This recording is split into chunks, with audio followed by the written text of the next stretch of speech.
reactionary period following the Reconstruction period, when Africans were making some kind of progress, and then there was a reaction to that, that the 1970s might have also represented a reactionary kind of thing to what happened in the Civil Rights Act of 1965, for example, and all of those other advantages.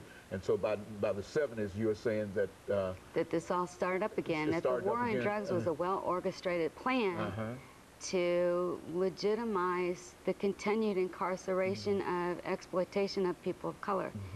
Now, if we say that, then who should we point to? I mean, is there a governmental entity, or is there a movement somewhere that's intended to indicate this? I don't know if we can point to an individual as much as we can point to a structure.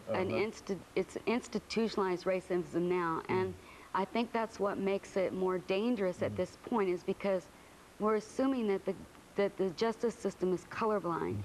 But the justice system is not colorblind, because when you look at the statistics of people who are arrested for nonviolent drug offenses, most of them are white. I mean, the majority of them are white. 70% of them are white, but 70% of people spending time in prison for those are African Americans. So it's completely flip-flopped. And I think we need to let people know that this is happening. People need to be struggling for the removal of this system in the same way that they struggle for the removal of Jim Crow, for the removal of slavery, because the same results are happening. And Dr.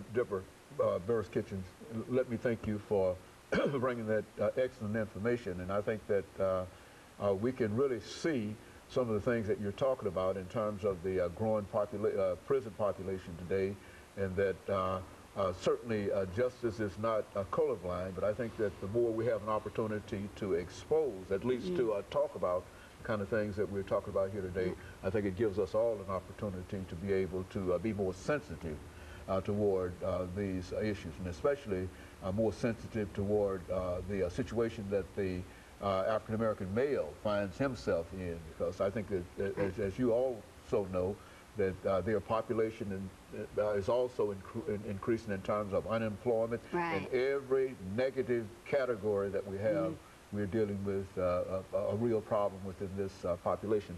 And so I just want to thank you for bringing that information back and demonstrating that it just didn't start last week or last year or whatever, but that this has been a constant and continuous pattern, you see. And so, since I can't see the time, I do imagine that we have about 10 or 12 seconds to go, but I certainly appreciate you coming by and giving us that information. And of course, let me encourage our audience to tune in again next week for another informative edition of Comments. Thank you and good morning.